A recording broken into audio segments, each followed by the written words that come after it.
Okay, I'm going to continue with Chapter 3, um, Section 3, Engineering Analysis. Okay, so this is the first time we talk about this definition, engineering analysis. Basic idea, it's solving problems using math and science, okay?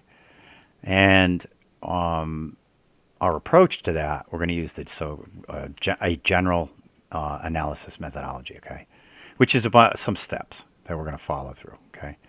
And the motivation is what do we want to do? We want to make sure that we're careful and thorough. We're consistent where we can communicate results or communicate our analysis clearly to some other engineers or other stakeholders. Okay, so here's an approach, and this is the approach the author uses in the book. So what I'll do is talk about each of these, and we'll see how we can apply them to the problems. Okay. First thing, we have a problem statement, right? So what are we trying to solve, right? We have a statement that'll describe the problem. And one of the things about the problem statement, you want to spend some time with that problem statement so that you can ensure that you really understand it, right? And what that problem statement is giving you. So you'll have to make potentially some assumptions, depending upon what information is given and what's left out. Okay. The next thing is a diagram. So you should make a diagram of the problem. Now, sometimes the problems are relatively simple and you don't necessarily need to have a diagram, but often it's very useful to do that. And of course, sometimes the problems come with a diagram, so you might also have that covered in that respect. All right. The next thing is assumptions. So it might be that information is not given to you, not everything is given, and you'd have to make some assumptions. Okay. Maybe you have, a car rolling down a plane, let's say, and an inclined plane, and they don't give you any information telling you about friction. Okay. And they want to figure, you want maybe to determine the velocity after some period of time. So the assumption might be in that case, you might say, okay, assume a frictionless system. Okay. It could be, maybe it's a boulder on a cliff. You drop that boulder down, and assumption might be that, the wind resistance is negligible, and we don't need to include that in our calculation to figure out like what the velocity is, maybe the rock just before it hits the ground. Okay. So there's certain things that certain assumptions that you may have to make, and you should write those down, whatever you do. Okay. The next thing is the governing equations. All right. So if you have equations that are related to the problem, you should put them in, and if you follow the sequence, it's a good process to follow.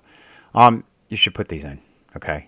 And like I said, correct and consistent with assumptions. All right. So, and sometimes what you'll find is that may have some additional equations you put in that aren't really needed for the problem.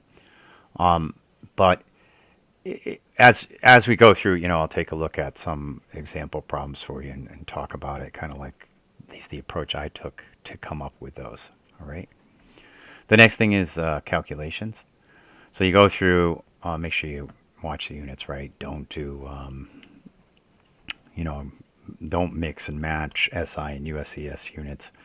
You would solve the problem completely in one unit system or another, and then at the end you can make the conversion. Okay, so you have some choices there, but don't mix them.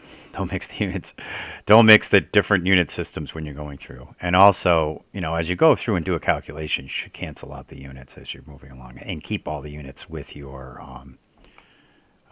quantities. Okay, so you can cancel them out, and then you make sure it's like dimensionally consistent at the end. All right. Solution check. Are the results reasonable? Ask someone else to check work. Well, yeah, if as long as it's like maybe at the workplace or something, not in the exam, of course you can't do that, or a quiz. Okay. But it's worthwhile potentially that you're going to work somewhere and you're going through and performs a calculation to figure something out, and you may want someone else just to verify that everything's good, you didn't make a mistake. All right. Another thing is you could use, if you solve the problem in a different fashion or take a different approach, and you come up with the same answer, then you can be fairly confident that you did it correctly. Okay. The last one is summarize the problem results of communication. Okay. As we go through and solve problems, in this class, and this pretty much applies like to the homework problems. You should be, have a good practice as you're going through. But the discussion, you may or may not have a discussion, and it might be pretty obvious from your results what this represents. So you may not need this. Okay. Sometimes it's good to go and summarize and say, this is what it produced. Okay. All right. So if you're going to go through, you could use the engineering paper if you want. One problem per page. Some of them are pretty short, so you don't really need to do that. But this is just a good practice, like to get into. As the problems get more complicated, you should think about communication being neat. And this is really useful to follow an approach like this as you go through and move along in your career. And the point being is, you want to be neat and you want to be consistent and you want to be able to communicate what you did to someone else very easily, right? So everything should be nice and neat. So it says letters should be printed, yes.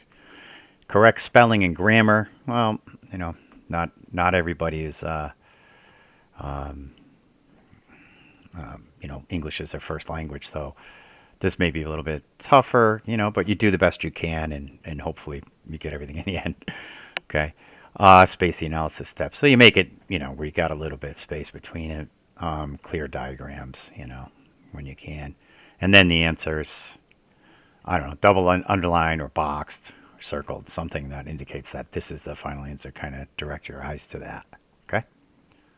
All right. Okay. So, just some comments on this before I go on. If you look in the book, example 3.4, 3.5, 6, 7, 8, these are all, so basically 3.4 through 3.8 follow this methodology, okay? And from your perspective right now, at least, you should just kind of look it over and see the approach, because we haven't covered any of these concepts yet. But you can just see in terms of the structure from those problems. So they're good ones to look at, like I said, 3.4 through 3.8 in the textbook. So just get an idea of how it's structured and how it looks, okay? On those examples, you see like you have your name, example, whatever. I'm not requiring you to put like that part in there. But it is good to, get in that habit, make it neat. And like as you progress along further, that things will be better. I think you get into a good habit like that, you'll make things kind of easier and easier for communication, and other people will like it, of course.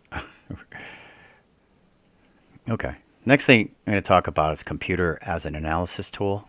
Okay, so there are going to be two things we're going to look at. We're going to look at a MATLAB type of a program, and we'll also look at Excel, okay, Microsoft Excel, okay. So computers are really powerful because they can perform calculations a lot faster than we can. They can perform a lot of calculations, repeat processes over and over again. And like I said, they can do it very quickly. So they're very useful for us. They could do analysis and simulations of things, systems that are really pretty much, for all practical purposes, undoable, or I wouldn't say impossible, but for the most part, the amount of time it would take to do things by hand would be just make it just impractical. Okay. So a couple things to pay attention to. So this thing, garbage in, garbage out, GIGO. Basic idea. Is this, if you have the best program in the world, it has the correct equations in here, correct analysis and everything, but if the data is bad going in, okay, the data that you took to put in is not good, then, of course, whatever you get out from the system is not going to be good also. So it's another thing to pay attention to, that data that you're going to put in, okay? Oh, yeah, and the other part, of course, the program itself, right? So the program's got to be accurate. Right, so if you have a mistake in a calculation, doesn't really matter what you put into it. It's going to be bad what you get out. All right. So both things are important. Okay. So there's different types of tools out there. Spreadsheets. We can take a look at Microsoft Excel. Excel is an example. Equation solvers. So there's tools out there for solving equations, programming languages. C++ is a language that we use in the engineering science program. Specialty software, and there's also like finite element analysis software. So this is used for some more complex systems to look at. Okay, but oh, well, this could be like MATLAB could fall into there, or even MATLAB can fall under here as a programming language. Okay, and the other one, the one we're going to use instead of MATLAB is called Octave, right? So different tools, and we can categorize them different ways. All right. So a spreadsheet. All right. Spreadsheet is just essentially a ledger sheet, okay, like a two-dimensional grid. It's a 2D or a grid with columns and rows, okay? So I'll take a quick look at Excel. So let me see. Just go and get Excel. So I'll start Excel. I'll just do a blank workbook. Okay. And let's see. Okay. All I did was magnify it. Okay. So what you have here is you're in like Excel, you have columns and you have rows. Okay. So if you wanted to actually perform, let's say, some calculation, what you could do is, let me start over here. And you can start any column you want, but I'm going to use this column for some data. And I can go over here, I'm going to go to B, and I'm just going to say equals, okay, to show that it's a function. And I'm just going to say A1 times A1. Okay, I could also use the square function if I want. Or I can just do this, do the caret for squared, okay? And right now it's just 0. So what that means is it says take whatever's in A1 and square it and put the result here. Okay, so I'm going to just put 1 in here. And then you see automatically that that changes, okay? So that now, that equation applies to this column and it shows you, this column and it shows you the result, okay? So what I'm going to do is, I'm just going to go here to the left side and just drag this down. Let's go out to like 10. Okay. And if you go here, what you'll find is that it's now automatically incremented the reference for this point, right? So now it's at 2. The next one is 3, 4, 5, 6, 7, 8, 9, 10. Okay. So this could be like my input. 2, 3, 4, 5, 6, 7, 8, 9, 10. Okay. And here's the result of that calculation. Okay. So that's what's, one of the things very useful about Excel. And the other way I can do it, I can just do this. Oh, didn't do that right. Let me do this. 1, 2. And then I can do this. Let me grab them both. And I'm just going to drag it down. Okay.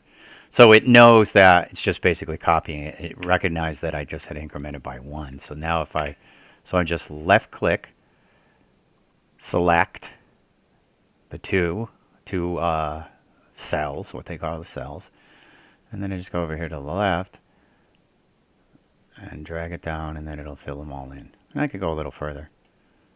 And then there's 11 and 12. Okay. And I could do the same thing here. Actually, I can just go like this and let go. So I left click it and then let go. I left click it, then I select it, left click it, and then I drag it down, then I release, and it'll give me the value. Okay. So here's like my input values, and here's my output values. Okay. The next thing I can do, if I wanted to come up with a plot of these, I can go and select them. And so as I select them, okay, then I can go to Insert, And then I can go over here and I can choose what kind of chart I want. So here I can pick line chart. All right. Now, what it does is it basically plotted both for the different series here, the data points. What we recognize here is that this one essentially is just plotting it as against itself. Essentially, it's just going 1 to 12. So I really don't want this one. So I'm just going to left click on it, and then I'm going to delete it. And now series 2 is really what we want. So this has, it's now a plot where the A column represents the values in the horizontal axis, and then the Y is in the vertical axis. Okay, and you could go and manipulate these things if you click on them. You can actually go and change the names of them if you want. I could go here and just select it and say squared values, let's say. Okay, something like that. It's all I can think of right now. Okay, so that gives you an idea of some basic functionality. The other thing you'll notice is that when you come over here, if you click on the function, there's different functions out there that you can use. Like you could do a sum, average of values. You can do if, you can do a hyperlink, a count of types, values, sine, cosine, max. Oh, these are most recently used. Let me pick some other ones. Okay, so click here. You can click the category. Let's do math and trig. So here's all the math functions: sum, sine, secant.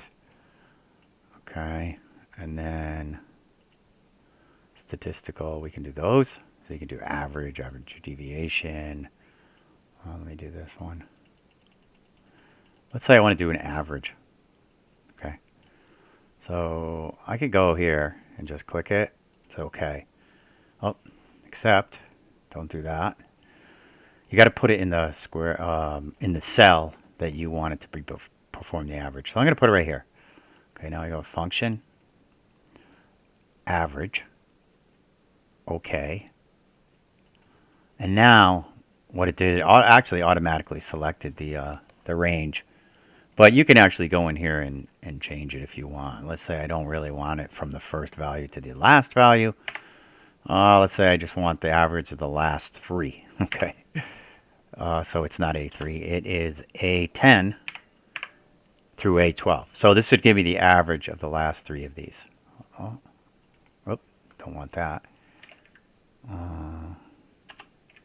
So it's A10 to A12. Okay, enter. And there's the value. It's 11. Okay. So there's a lot more functionality in here beyond that, but these are some of the basic capabilities. And like I said, when you went over to insert, there's a lot you can do with pivot charts, 3D mapping. Some of these things I've never used. You can add symbols if you want. You can put in equations into parts of the charts and things, just like Word. I haven't used these yet. And there's different types of win-loss charts. Okay, page layout, you can change that. You work with different formulas. So it's really a lot of capabilities in here. And the only thing I really wanted to do in this case was just give you like a brief introduction of Excel. So Excel, at this point, I'm going to tell you, is very powerful for engineers. And it's also, you can use it to check your work too. Okay, and there's plenty of videos out on YouTube that will talk about Excel. Okay, all right, so let me go back to this from current slide. Okay, well, okay. So there's just some terminology here. These are different types of things you can put in the data. You could actually put text in there if you wanted to label it. All right. Number was what I did, and formula is what I used. Okay. So like I said, the column, another term for that is field. A row, you can also define that as record is another term that's used for that. Okay. So of course this is what it looks like. It looks like this is an older version of it, but same basic capabilities. Now they've expanded it a bit and has a lot more functionality. Okay. All right. Statistical analysis, graphs, calculations, all sorts of things. Okay, so referencing cells, I just showed you how to do that. And like I said, um, there's a lot of books out there and a lot of um, things you can look up on different websites. I don't know about can't think of a website right now to look up Excel, but there's tutorials out there too.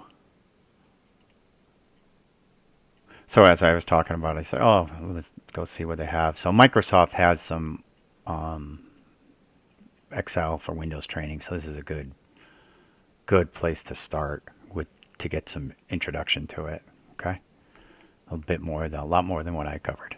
All right, but it's a good tool to use, and engineers commonly use spreadsheets. Okay, okay, continuing on. Okay. Oh, okay. So same thing. This gives you a little more detail on what type of data you can enter. Okay, and how you can reference the cells. And here's an example. You could perform a calculation. And like I showed you, you could actually go and plot data X and Y with X and Y coordinates. You can also do like a three-dimensional plot too, if you want. Okay. So here's an equation.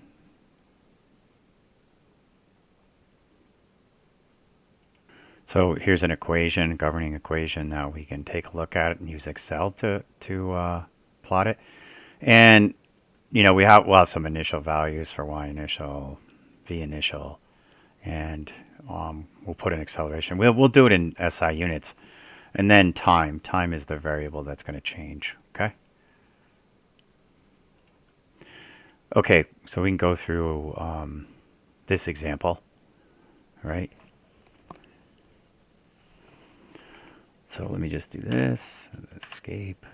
Move this out of the way. I'll do Excel. Excel. Okay, I'll do a blank workbook. Let me maximize it, and then I'm going to view.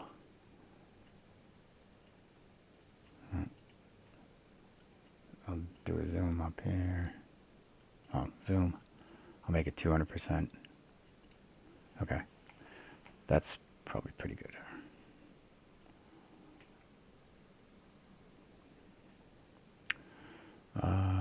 Okay, just barely see. You don't see my. Let me do this. I'll move it over a little. Okay. All right. So I'm gonna vertical motion. Okay, equation. I'm gonna use that. So first part of this, this will be our time. So I'm just gonna go time.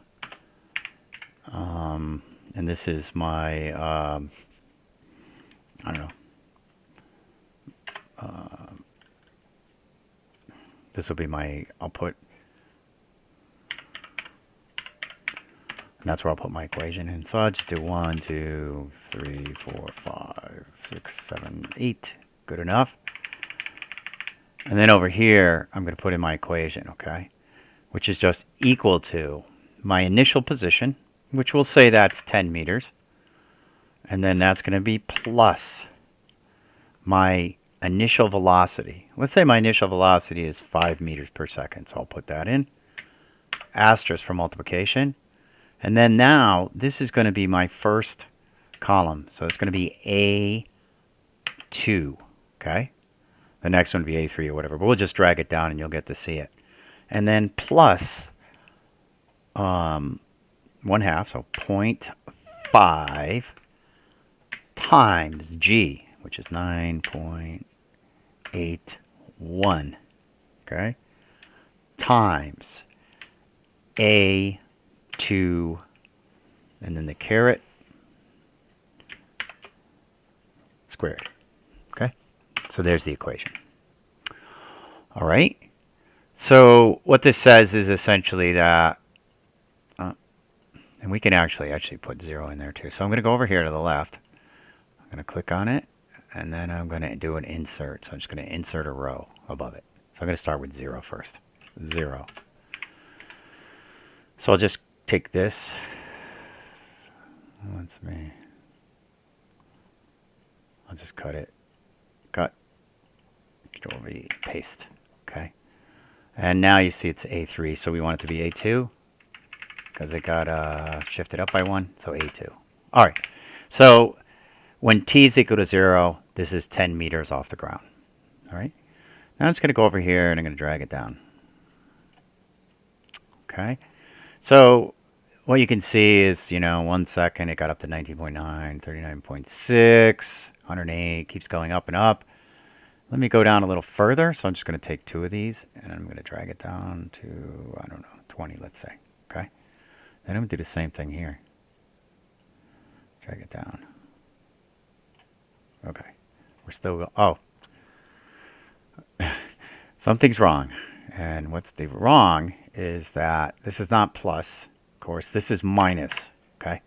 So I recognize a problem right there. All right. So let's get rid of all this. We don't need this. Cut. Oh, sorry, delete. Delete. Shift left doesn't really matter. Okay. So here's that at 1 second. But now I've got to fix the formula. So I'm going to go over here. I'm going to make it negative. See, I recognize there was an issue with the formula once I started looking at the numbers. And then I'm just going to drag it down here. Okay. Okay. So from my formula, what it's going to be is that it's going to be at 10. Then it's going to be at 5.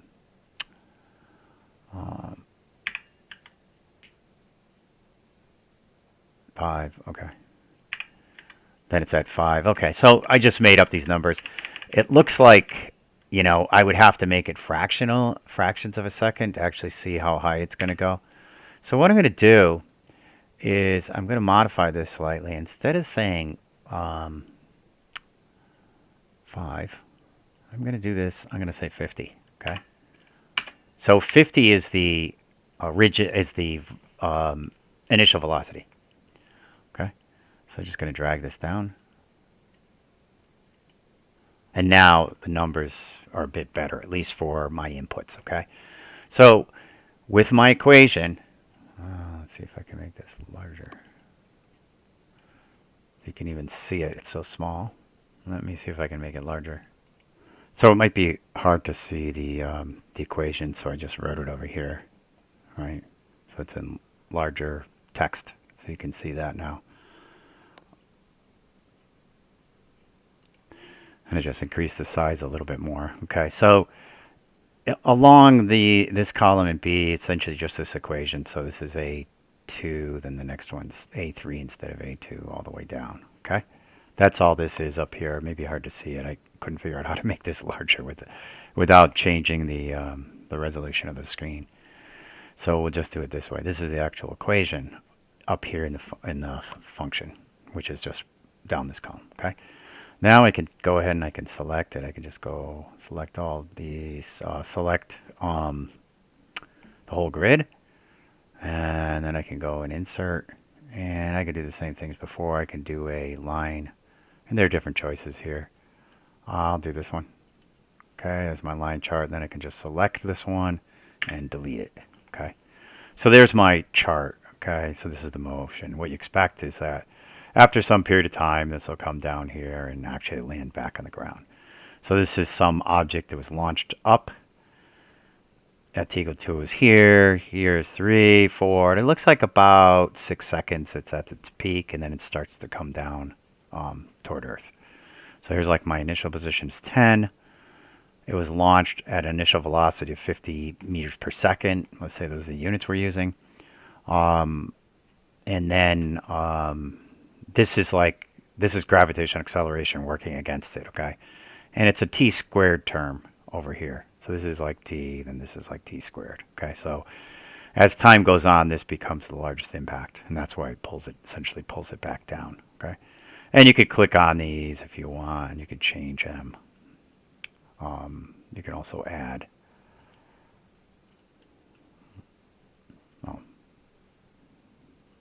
Chart styles. You could do different filters if you want. But for now, that's good. Like I said, you can go and watch some more videos. But this is just a quick example of projectile motion in the vertical direction. Okay. And there's other samples here. You can look at these if you want to see how it would look. This is not bad. It gives you the actual numbers. Okay. So that's about it for Excel. And like I said, you can go to Microsoft site Excel and look at some videos if to get more familiar with it. But it's a common tool for engineers to use. Okay. The next tool I'm going to look at is MATLAB, and I'm actually not going to look at MATLAB. I'm going to look at Octave Online because this is a free tool out there that you can work with, and it's for the basic functions that it supports. I found it to be identical, so it's a good tool to use. But MATLAB is typically we have it in the classroom, of course. So, but this is pretty good. So I'm just going to click this, and will it open? Maybe it's open behind the scenes. Let me escape. So it's Octave. Oh, let's grab it. I don't know why it didn't open it.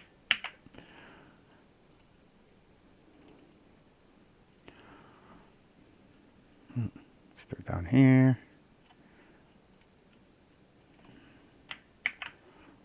Okay. Okay. So here it is, online tool. Gives us a lot of the same capabilities as we'll show. So we'll start. I'll run you through a few commands just to show you how this works. So I'm going to just start using online. You can take a class. Okay, that's good.